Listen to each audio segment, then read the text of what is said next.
Good afternoon and Happy New Year all. We are here to let you know what's new with ADUs. As of December, we have some new rules for ADUs. Rosie Dicey is here. She's been the project manager for the new guidelines. She'll be presenting this afternoon. Also joining us is Brenda Beltz, our ADU expert in the zoning section, and Elizabeth Sorgman, our ADU expert from building and safety. And making the webinar magic happen behind the scenes is Timmy Bolton. So we are very pleased to have 254 people registered for a thing like this. That's pretty amazing. There will be time to answer questions after Rosie's PowerPoint. So you can type questions into the chat now. We're hoping for concise questions of more general interest rather than specific questions on a particular project. So this webinar is scheduled until 5 p.m. today. So we may not be able to get to everyone's question, but we're certainly available during business hours if you want to follow up, and Rosie can tell us more about that. So with that, I'll hand it over to Rosie. All right, thank you and good afternoon. And Timmy, you can go to the next slide. So the reason we're having this informational webinar today is that the state of California has made significant changes to state law to promote accessory dwelling units. We know property owners are really interested in adding additional housing, but it's not that easy to understand the rules, the costs, the timing, and other issues that come up when permitting an ADU. So we hope this webinar helps, and hearing your questions helps us provide better customer service. So that being said, my presentation today will talk about different ADU types. I'll briefly talk about the new regulations, talk a little bit about the process, what you might anticipate to pay in city fees, and some tips for submitting an application. I'll talk about the required covenant and how to get more information. We are recording this webinar and we will be posting it on our ADU website for future reference. Next slide, please. So I'm going to start with some basics. So what is an accessory dwelling unit, or ADU? It is a self-contained housing unit that has a kitchen, bathroom, and a sleeping place. They range in size from 220 square feet for a studio and can go up to 1,200 square feet for an ADU with several bedrooms and is detached from the main home. Next slide, please. Another type of dwelling unit you may have heard of is a junior ADU. And what that is a smaller unit that's within an existing home, or one can be proposed if you're constructing a new home, or it could be an attached garage. These are limited to a maximum size of 500 square feet, and they have an efficiency kitchen, which means it's either built-in or countertop appliances, a sink, and a food prep counter. They can have their own bathroom or share a bathroom with the main home, and they do require an exterior entrance. Next slide. So accessory dwelling units are created either by new construction or converting space. So a new construction ADU includes a detached freestanding structure. You can have a unit attached to an existing home or a unit on top of an existing or reconstructed garage.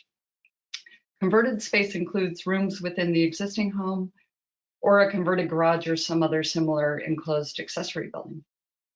Next slide, please. And as you can see, these are the type of permit applications we get here in the city of Santa Barbara, and conversions are by far the most common application type we see. They are usually the fastest and least costly to permit and construct. Other types are pretty evenly split between either additions or new detached units. Next slide. So the state of California has been actively promoting accessory dwelling units as one solution to California's housing crisis since 2017. So in response, the city first adopted a complete overhaul to our accessory dwelling unit regulations in our zoning ordinance in 2018. And while the state acknowledged significant improvements statewide in the ADU permit process, there were still some concerns that some city and county regulations were a barrier to permitting ADUs, and Governor Newsom signed another package of significant changes to ADU regulations in 2019. So this required us to amend our ADU ordinance again, so we'd be consistent with state law.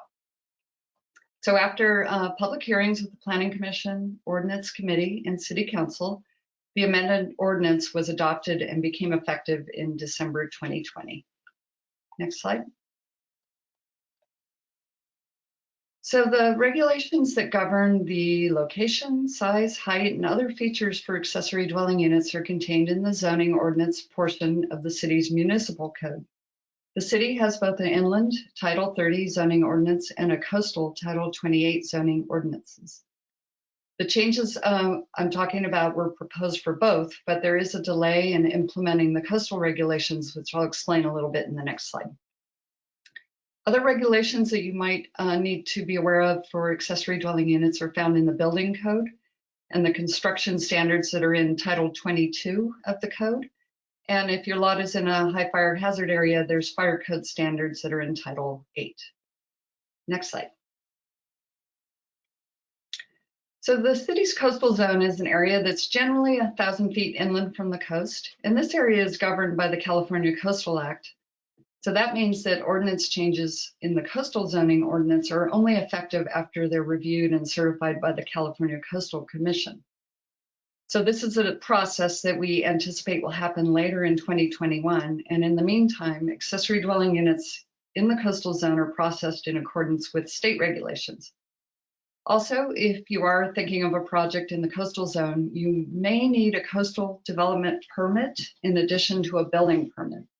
This requirement happens if your project is a new detached accessory dwelling unit, an ADU on a multi-unit lot, or if the accessory dwelling unit could potentially impact sensitive habitat, public parking, or is in a coastal hazard area. Next slide. So I'm only going to briefly highlight the biggest changes that occurred in the accessory dwelling unit regulations. There were a lot of changes, but I'll just touch on the ones that probably make the biggest difference to the average person. So first, there's a new category of accessory dwelling units that allows exemptions from some of the city's lot coverage standards in order to be able to construct an ADU. And this also allows for more than one ADU per lot, but these types of ADUs are limited in what type of ADU they are and their size. And we've called those special ADUs in our ordinance. And I'll explain the type and size limits in a moment.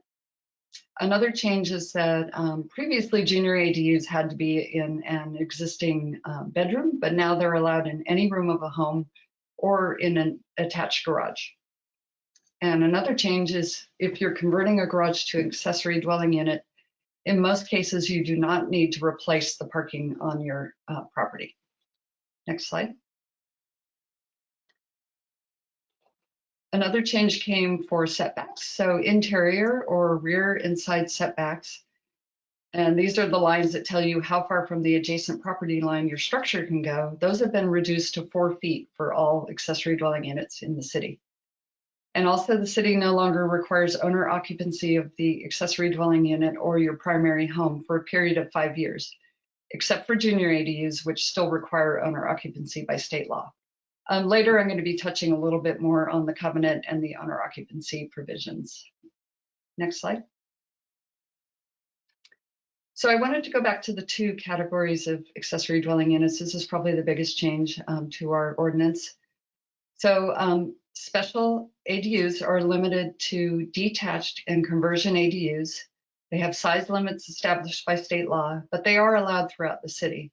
And standard ADUs include all types of ADUs. So those are attached, detached, and conversions.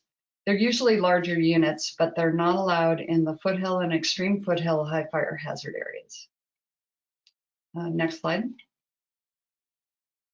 And this slide shows the difference in size and height between these two categories. So if the accessory dwelling unit is a conversion, there is no size or height maximum because the structure is already there. If it's a standard detached ADU, the size max can range from 850 square feet to 1,200 square feet. This does depend on your lot size. It's on a sliding scale. But if it's a special detached ADU, it is limited to 800 square feet. It's not dependent on the lot size. If it's an attached ADU, that's limited to 50% of the size of your primary home. And those types of ADUs are not allowed as a special ADU. And finally, for height limits, a standard ADU height limit is 17 feet or the height of the existing home.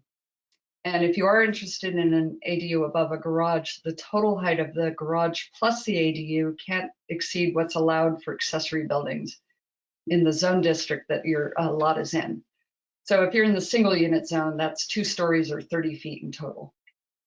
And also, if you want an accessory dwelling unit taller than those limits, you can request it with design review.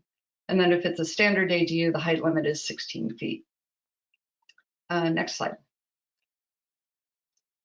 Another change in state law now allows more than 1 accessory dwelling unit per lot. So if you're in the single unit residential zone, you can convert a room to a junior ADU and also add 1 detached maximum 800 square foot special ADU.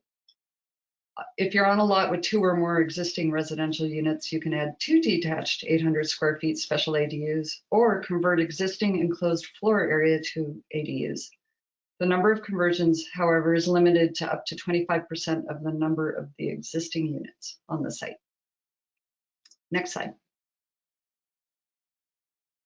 So I know there's a lot to absorb with these different types of ADUs, and you may be wondering, how do you know even which type of ADU you would apply for? So it depends on the type and the size and the location of your lot. If you want an accessory dwelling unit to be attached to the house or the garage, it's automatically a standard ADU.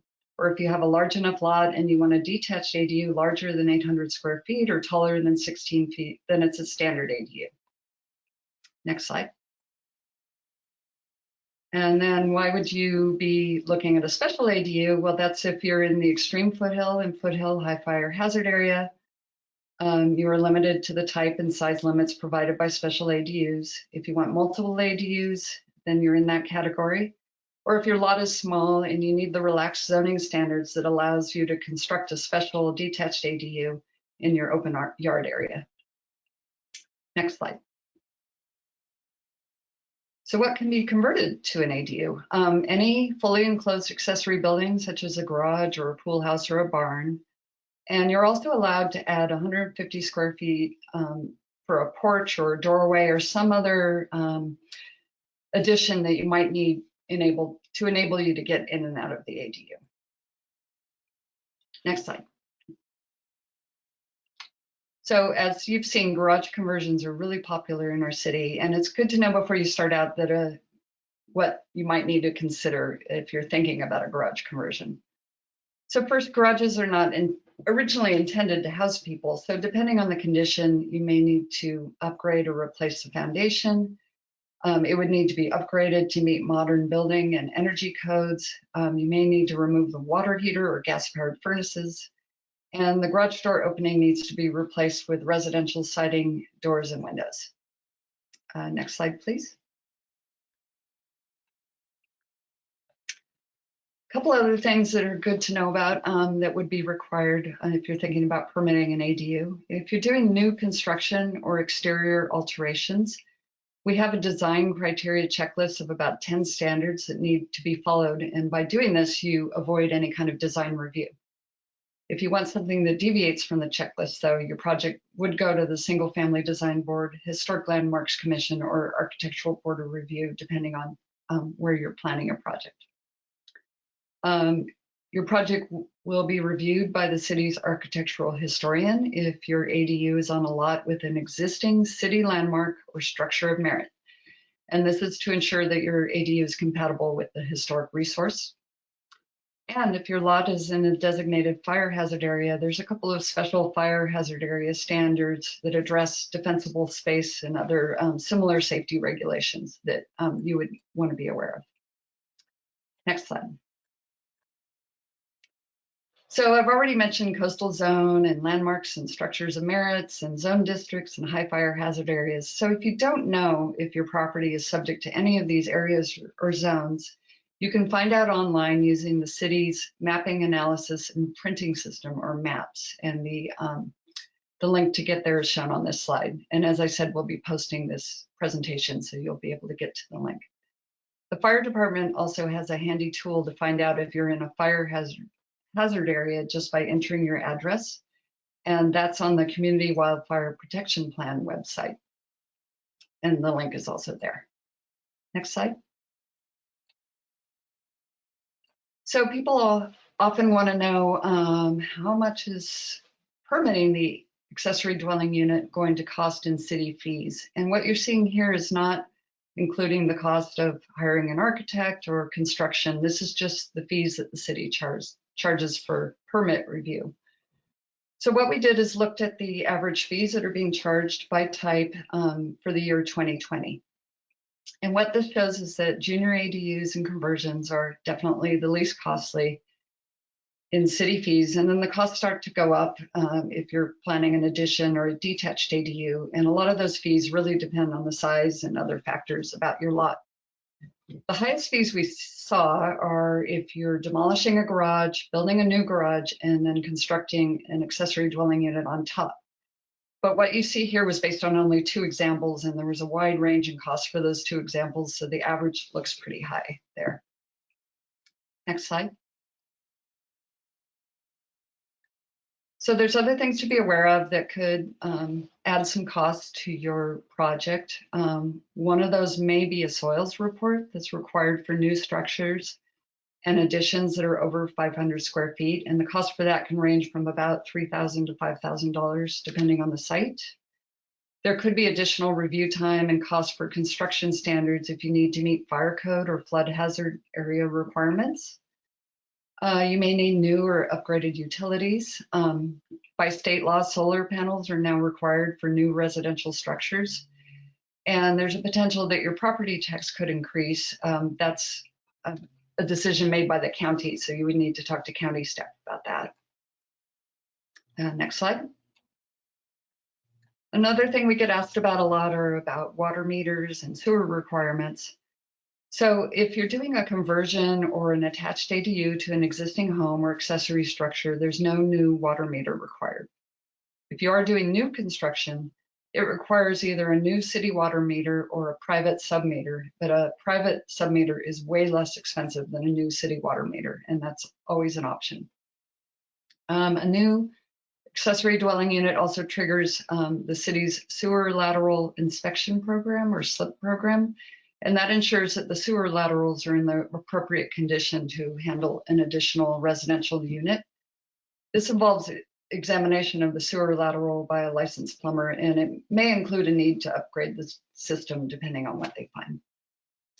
Next slide. So also people want to know how long it'll take. Really, it could take about 1 to 2 years for the complete project, and that depends on the complexity. So the first step prior to submitting an application to the city would be you would want to conduct your research on your property. We highly recommend you use an architect or designer to draft the plans. That way, you know, your plans will be done according to the somewhat complex requirements to have a complete plan. And also prepare a complete permit application for submittal to city staff for review. Once it is submitted, city staff reviews the application, and usually there are comments and corrections required before the application can be considered complete. Once it is complete, the city has 60 days to act upon it. And then construction can take anywhere from 6 to 12 months. Next slide. So we wanted to just give you some more tips for planning an accessory dwelling unit. The city's project plan submittal guide has details about what is needed for a complete building permit submittal. And as I mentioned, the more complete the application is in the start, the faster it'll go through the process. It's also really good practice to research and understand what might be necessary for structure upgrades, especially if you're doing a conversion project or any utility upgrades you might need.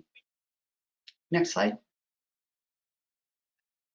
So I would just wanted to highlight, since December 2020, we do have a new accessory dwelling units guide and application form. And some of you got this form ahead of time when you registered, and it's available online at our city website. And it's got a lot of really good information in it to help you along the way. Next slide. We also can offer optional pre-application review. And this gives you a chance to have staff review concept plans for zoning compliance prior to submitting for the building permit. What you would do is submit basic project plans for pre-application review, and it takes about 30 to 45 days, and there's a fee that ranges from about $290 to $450. Next slide. So you have heard that the city requires a recorded form, or what's known as a covenant, for accessory dwelling units. Prior to 2020, most accessory dwelling units required that the property owner occupy either the ADU or the primary home. But this requirement has now been removed until January 2025, which is consistent with state law. And again, junior ADUs always still require owner occupancy. So we still do require a covenant, and that's to state that the ADU cannot be sold separately from the primary home, nor can it be used as a short-term rental. Next slide. So because of the change in state law, City Council directed staff to allow property owners who have an existing covenant that requires owner occupancy to be able to remove that provision on request and to re-record the covenant. So to do this, you would fill out the covenant form that's on page 3 of the ADU supplemental application packet. You check the box to request removal of the covenant and submit it online via the Citizens Access portal. Then you would be contacted to pay the fees, and then the form needs to be notarized and returned to the city to execute. So we're already getting applications to do this, and the process to do this may take several weeks to maybe even months, depending on how many applications we receive to submit that process. Next slide. So with the stay-at-home orders, the city has set up a process for scheduling appointments with planning counter staff, and there's a link there for how you do set up an appointment like this. And I've also put on this slide emails so that you can email staff with your questions. So as mentioned at the beginning of this presentation, we won't have the time today to answer really specific questions about a project you might be thinking. It's probably better to ask general questions in this forum, but the emails are here for you to ask your questions later on. Next slide. And then again, finally, we do have this ADU website. This is where the presentation will be posted, and recommend that you review the guide and the application, which may answer some of your questions you have as well. So that concludes my presentation. So now I'm going to ask my fellow planners to come back online, and Mr. Gullett is going to look at the questions that we've been receiving, or if you want to type your question in now, and we're available to answer them. Thank you so much, Rosie. So yes, let's see, I think it's appropriate to start with a question of whether this webinar will be made available after this. Yes, as I mentioned, we plan to post it to the ADU website that you see right here. So that's where you'll be able to find it. Nice. And then a couple questions appropriate for Elizabeth regarding plans for ADUs. So if you have a existing structure that you're converting to a special ADU or a new structure, what generally kind of plans are needed and who needs to sign off? Can it be a drafter? Do you need a registered architect in some situations? A big question there. It would be like any other submittal. So I think designers can go up to 3 stories, but if they're working with an engineer, that they would then take responsibility, be the professional of record. But it's requiring the standard plans that you would generally submit for any kind of addition. So an ADU doesn't change that requirement. You're going to have your regular electrical, mechanical, not prepared by a professional, but you have to show that information, that the space is heated, that it's got electrical. If it's a junior ADU, there isn't a separation required between the units. If it's a regular ADU, then you've got a 1-hour firewall. So how are you addressing that? Really, that's probably the largest stumbling block for property owners, is if you're going to have an attached or a second story above an existing unit, then that gets more complicated relative to just fire separations. But all doable. It's just, it's going to cost a little more money, and you need to provide those details on the plans. So does that give enough direction? Yeah, I think that's good. All right, thank you. And then with detached ADUs, there's a question of whether you can have 2 units, essentially a duplex.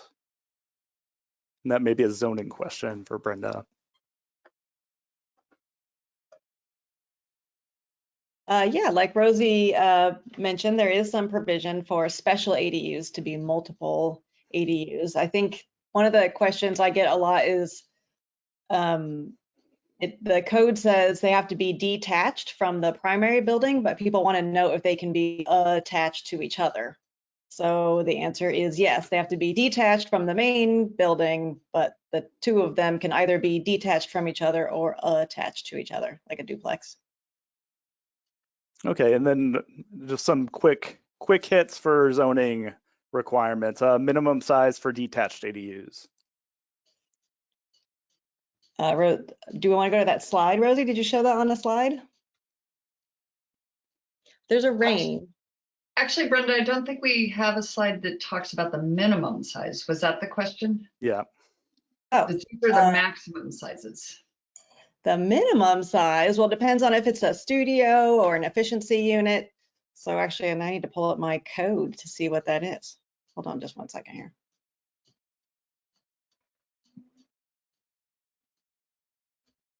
Unless you know off the top of your head, Rosie, do you? I believe a minimum size for a studio is 220 square feet. Does that sound right? And 150 square feet for an efficiency unit. There you go. And then 400 is for all the other units. Yep. Can I interject something? I've got a few calls, people asking, because certain buildings are exempt from a building permit, sheds under 120 square feet, can an ADU be that, so that we don't have any kind of permits? And so obviously no. An accessory structure that's a shed that is exempt from our building code process or permit process, that does not apply to ADUs. Okay, and there's a question about prefab structures. How do we process prefab structures? So in other cases, the state permits those. As long as the state has approved them, and they usually have an emblem on them that identify them as a state approved prefab unit, we would require that it have a foundation. If it's a new structure, then the soils report would be required. And we would be plan checking just for the foundation and the structural connections. And as long as it's got a state emblem on them, then we're not looking at anything except perhaps just smoke detectors and carbon monoxide detectors. But that's it. Okay, and then another zoning question. If you have an accessory dwelling unit over a garage, for instance, does our solar access ordinance apply? Yes, it would apply to a standard ADU, the maximum height. It would be, you'd be exempt if you did a special ADU, which can only be 16 feet in height. And I wanted to add to the manufactured home that, that Elizabeth was talking about. Those were the building code requirements, and from a zoning or planning perspective, you could also do a manufactured home, but you would have to go through that architectural review criteria checklist. So there's things on there about it being compatible with the look and the appearance of the primary unit. So you'd want to go through that also. Okay. A question about high fire hazard areas. Is a garage or covered patio conversion okay? I can answer the first part about the garage conversion, and that would be okay. Brenda, can you handle covered patio? Covered patio conversion? I don't know the answer to that. Let's see if the code says it has to be enclosed, like an enclosed conversion. I don't know if I ever had that question before. I have to get back to you on that one. And maybe you can take a look and come back on if you find it quick. Yeah. Definitely the garage, yeah, but I don't know a patio conversion. Interesting. Let's see. So there's a question on rounding. So with the new multifamily standards from the state allow for conversion of 25% of existing units. How do we round that if it's not a whole number? We round down the same way we would for any other kind of density calculation, always gets rounded down unless it's affordable housing. Okay, and there's a fee question probably for Rosie. Did the fees you reported include fees charged by Public Works?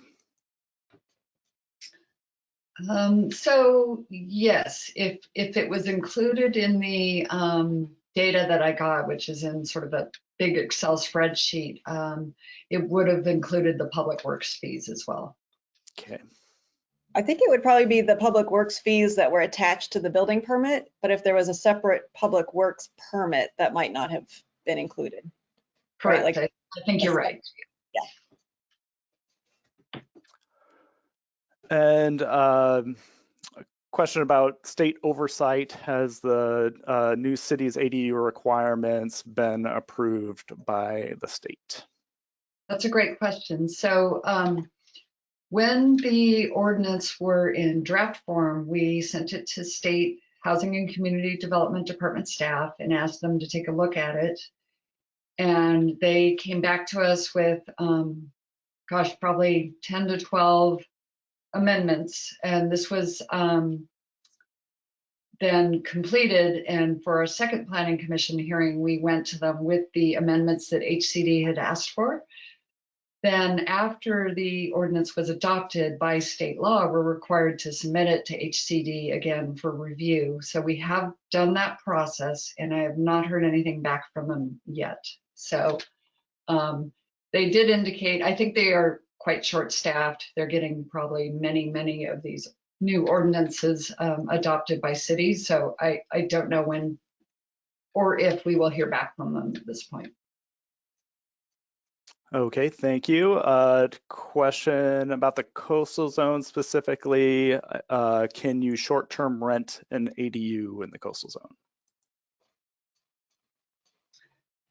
So the city has a policy right now of no, you cannot short-term rental an ADU either in the coastal zone or in the inland areas of the city.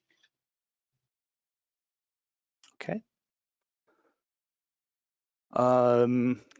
Specific question for zoning, do accessory structure square footage limits still apply to ADUs and JADUs?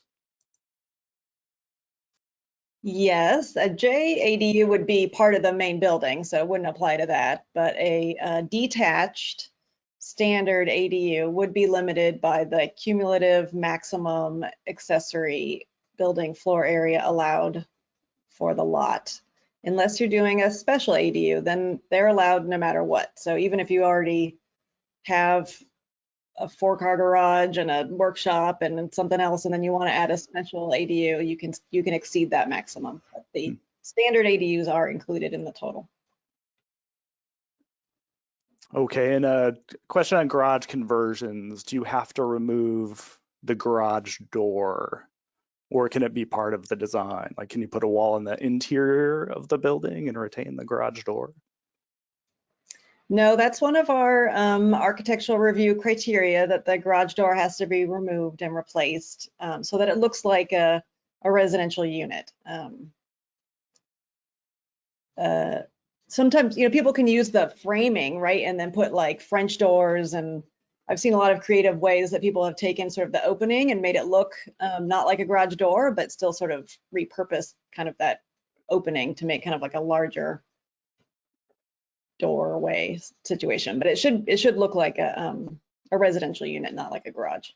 Yeah, and I wanted to add that we discussed that, and that was one of the things the fire department was actually promoting as well, because for safety purposes, if they need to go in and rescue someone or something, they want to know there's somebody living there. If it looks like a residence, it's more obvious. Yeah. Okay. Question on septic for Elizabeth, I would guess. If you're on septic and want to build a new ADU, what's the process for that? The septic permitting is complicated, and I would probably have to get back to someone about that. Currently, the state is permitting and reviewing that for new construction. So we would have to coordinate with the state to figure out, you know, what the requirements are going to be. They're going to treat it just like a new structure. So someone's going to have to provide perk tests and design the system. And there's certain sites that might not be able to have that just based on the soil type. So someone will have to email me to give me specific information. Okay. And then please describe the level of review by a single family design board and their purview when reviewing ADUs. Rosie, do you want to do that one? Yeah, I'll start with this one and you can jump in if I get something wrong. So single family design board, again, would only be reviewing the project if you want something different from the design criteria that we talked about, or if there is, let's say you're doing more than just the ADU, you're doing some, you know, changes to your home, things like that. They are allowed to review the entire project site, but they have to set aside the ADU. If you're not doing anything different from the design criteria, they are not reviewing the ADU for design. They're only reviewing the other parts of your project. Do you want to add anything, Brenda?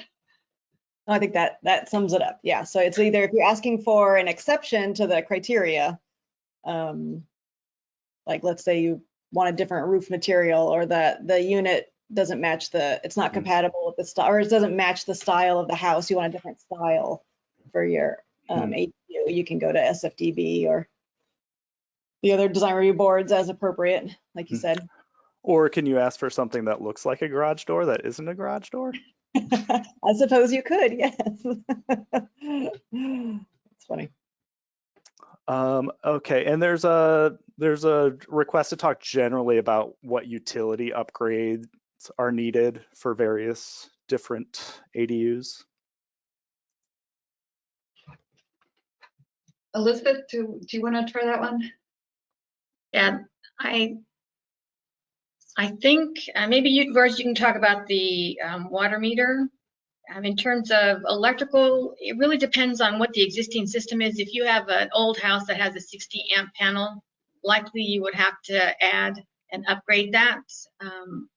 There's a couple of requirements for electrical in terms of how you partition some of the, or provide separate circuits for the ADU, but those are pretty straightforward and not really complicated.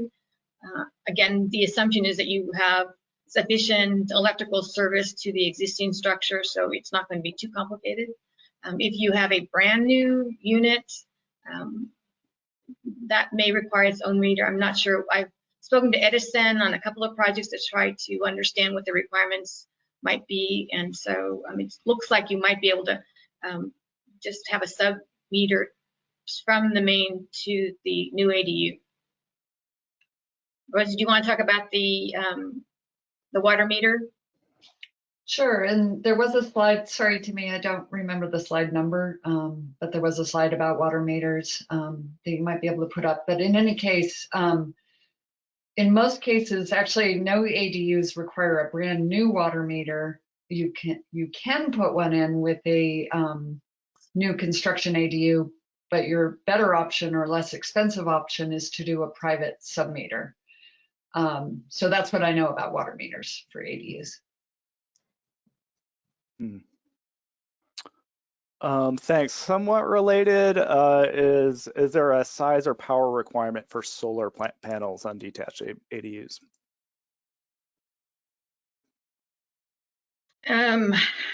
It would just have to meet the requirements of what a new residence would have. So the state's just requiring you to provide or make it solar ready. You're not having to provide solar panels now, but making it solar ready if it's going to be a new unit. Right? Okay. Let's see. One question, or do neighbors have to review the project, and maybe talk about the sign posting? Yeah, I'll talk about that. So in our prior ordinance and also in the one that was recently adopted, City Council directed that there be a sign that basically notifies the neighbor that an ADU is being planned for the site. The reason they wanted this sign is there is no public review or formal notification for ADUs. They just, go through the building permit process. And the city council thought it would be a little more neighbor friendly if people knew what was going on. If suddenly your neighbor is starting to construct something in their backyard, you'd want to know what's going on. So for a while there, the sign requirement was paused. This was when we had stay-at-home orders and the offices were closed down. But my understanding is that we are again requiring the sign. City Council did direct us to keep the sign when we did this latest round of ordinance review. But they did also direct us to change the wording of the sign. So we're working on that now. We're making it a little more user-friendly. And we're also making it clear there is no public hearing. So there's no opportunity to come in and speak up before a design review board or something, unless it's scheduled for design review about the ADU. What we are encouraging people to do is just talk to your neighbor and express any concerns you may have about the construction schedule or what's going on for ADUs. And also you should know that people sometimes want to review their neighbor's plans, and we don't have a way to do that unless you do a Public Records Act request. So if you want to see what your neighbor is planning without talking to them first, that's the only way to see the plans. So anyway, you should expect to see, once we finish and order the new signs, those will be going up when people are submitting for a building permit for ADUs. Okay, thanks. A couple of questions about. Sorry, one go thing ahead. I can. The only exception I could think of, Rosie, would be the coastal development permit ADUs. Those actually do get a notice, a public notice, but not a public hearing. So if neighbors were interested, they could submit, letters to the staff hearing officer on coastal development permit ADUs. So slightly different, those special case, ADUs that go through that coastal development permit process, but the rest, all the other ones would be the same as you described.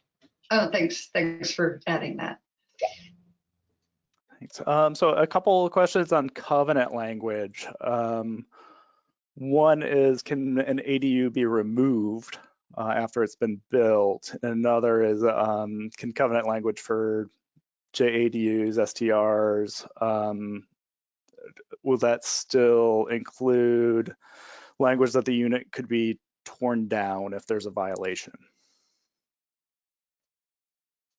Brenda, can you handle this one? I don't remember what the covenant says exactly.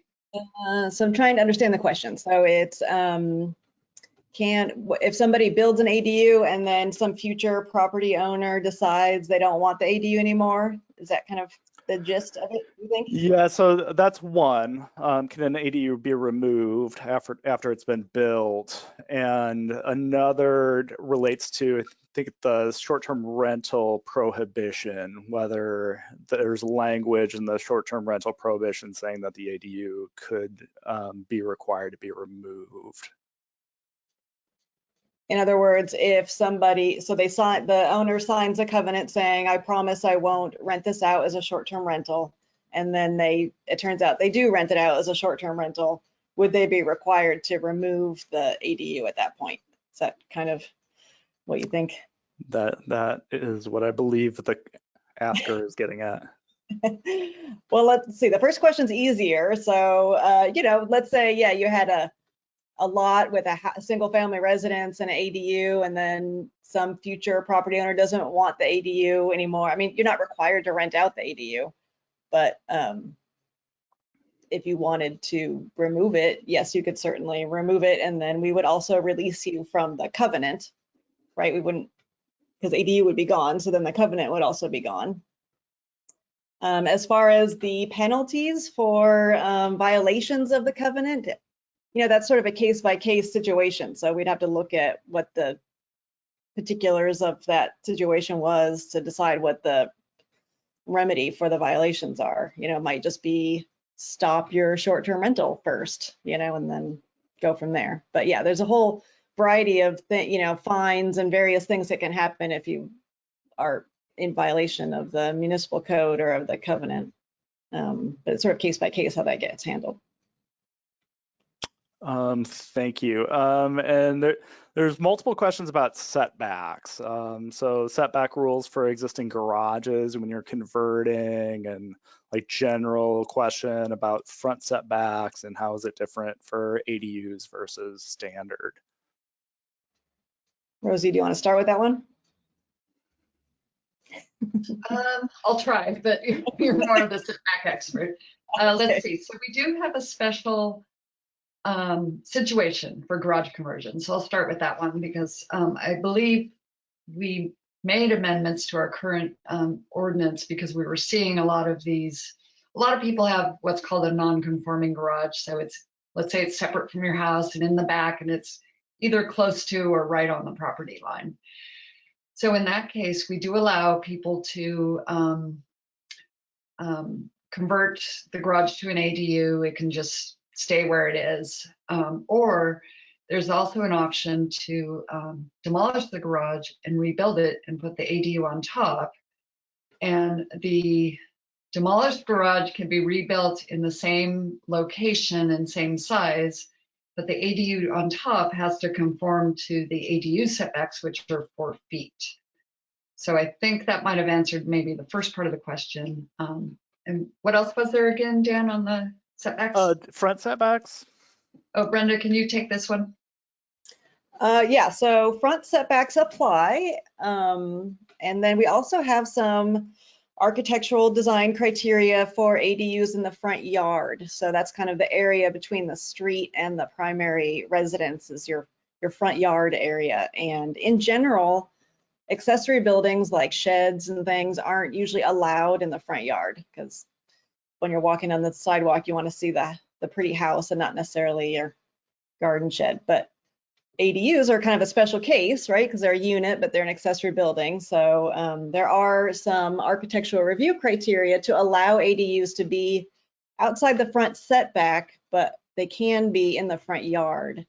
And one of those standards is that it has to be at least 20 feet back and screened from the street. So those are, again, things that can be looked at by design review if you need an exception to some of that stuff. Not the setback, but the screening and the other architectural criteria. Thank you. And a question about garage conversions and parking. Just a clarification. So when a garage is converted, is there any need to replace that parking or provide additional parking? Yeah, that's a great question. That's one of those changes that happened with the recent amendments. So you can convert your garage or demolish your garage or carport, and you don't have to replace those parking spaces in order to build an ADU. There is an exception in the coastal zone because there might be some coastal issues with not having enough parking in coastal areas. But in inland areas, you don't have to replace the parking. We do find that 99% of the time people, if they have adequate space in their driveway, they just end up using the driveway, which is also perfectly fine. So you can replace your spaces if you want to in the driveway, and most people want to do that. You might have some situation where your garage was like right up against the property line on an alley or something. But most of the time people end up parking in the driveway. Yeah, and that's a big change from our traditional zoning requirement where driveways are just for moving the vehicle in and out. Right, yeah. Someone's asking for an expansion of the discussion of when multiple special ADUs can be built on a lot. Timmy, do you want to, sorry, I should have had slide numbers for you. I'm really sorry, but there is a slide that covers that sort of somewhere in the middle of the presentation. So I think we can go back to, let's say here we go. So let's start with single unit residential situation. So you've got a existing house or maybe even a proposed house on a lot. And what you're allowed to do is, again, have a junior ADU either as a room in the house or in the attached garage. And then you can add one special detached ADU to the lot. So essentially you're ending up with 3 units when you do that situation. For the multi-unit residential, again, per state law, the site already has to have a duplex or larger on the site to qualify for this. And you can have those 2 detached ADUs. They're either detached from each other or attached together, but just detached from the multi-unit residential structure that's already there. Or the conversion option where you're converting existing floor area, and the state law talks about things like laundry rooms, boiler rooms, storage rooms, garages, things like that to convert. And again, you're allowed up to 25% of the existing units you can do conversions. Great, and a question going back to permitting requirements. In what circumstances is a separate public works permit necessary? Hmm. I don't know the answer to that one. Maybe Brenda? Elizabeth, got any feedback on that one? Yeah, I think if your design somehow triggers you wanting to relocate the driveway, that would be a separate public works permit. If you're wanting to replace the sewer and it's in the right of way, so those the regular things that would trigger a public works permit. So it's really incumbent on the designer to kind of figure out what makes sense and how much money is going to be spent as they redesign things and what the utilities are going to cost. So that's really driven by the design team. Yeah, so a bunch of utility questions actually. So another is natural gas no longer allowed in ADUs? Do they have to be all electric? I can cover that one. So the city has not adopted any kind of code that requires all electric. But last night, there was a discussion at City Council to give staff direction on potentially going in that direction for new construction. But as of now, there's no requirement for all electric. And in any circumstance, can an ADU be larger than 1,200 square feet? A conversion ADU might be larger than 1,200 square feet because, like I said, it could be a 2,000 square foot barn that you're converting to an ADU. Also, an attached ADU might end up being bigger than 1,200 square feet because if the existing home is 4,000 square feet, you could do a 2,000 square foot attached ADU. 50%, yeah. Yeah. Okay, a special ADU question. Can they be detached or does it need to connect to an existing home? Actually, a special ADU has to be detached. So yeah, they cannot be attached. Okay, so we only have 5 minutes left. There's a whole bunch of questions. So again, and we'll put contact information for us up again. We're here, and we're here for you. We're not going to be able to get through all of these. We may discuss having just kind of an office hour Q&A session like this that might be beneficial to the community that doesn't have a presentation.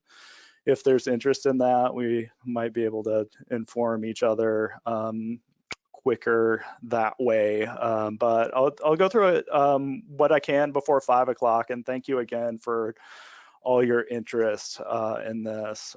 This is great. Let's see. And thanks for all the compliments too. So someone's asking what a water submeter is. A private water submeter. Elizabeth, do you know? Because I don't know how to answer that correctly. I'm not sure exactly what they look like, but it just allows the property owner to be able to keep track of how much water usage the tenant is using. It's a public works permit.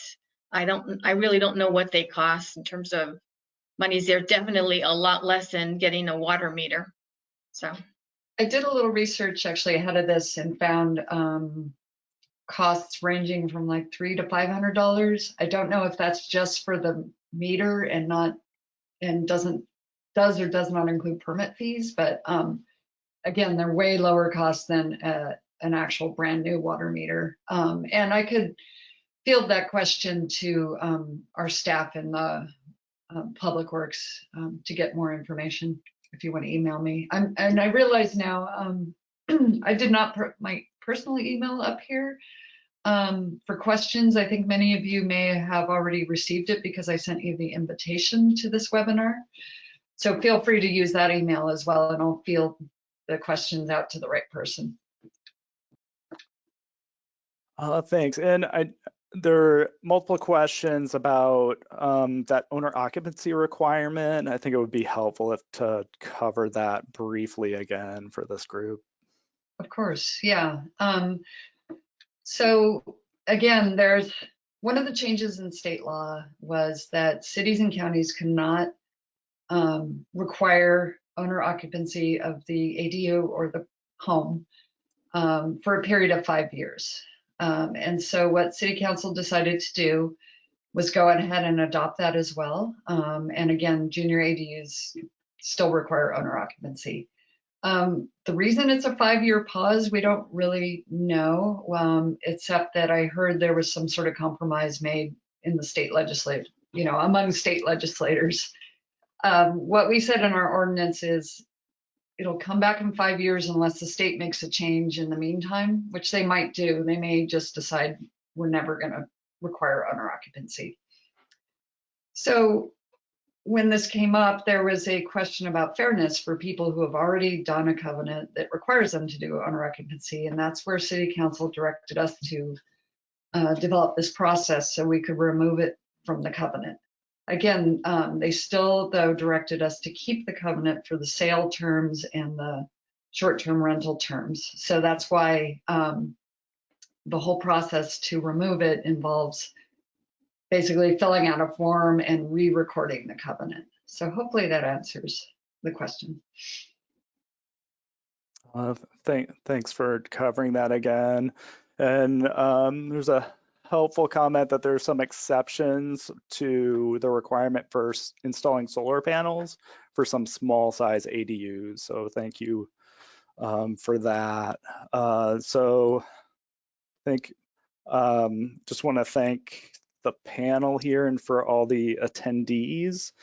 And we'll conclude this one, but this is, I think, worked pretty well, and we want to have more of these in the future. So thank you all, and we'll be seeing you virtually or in person soon. Thank you. Thank you. thank you.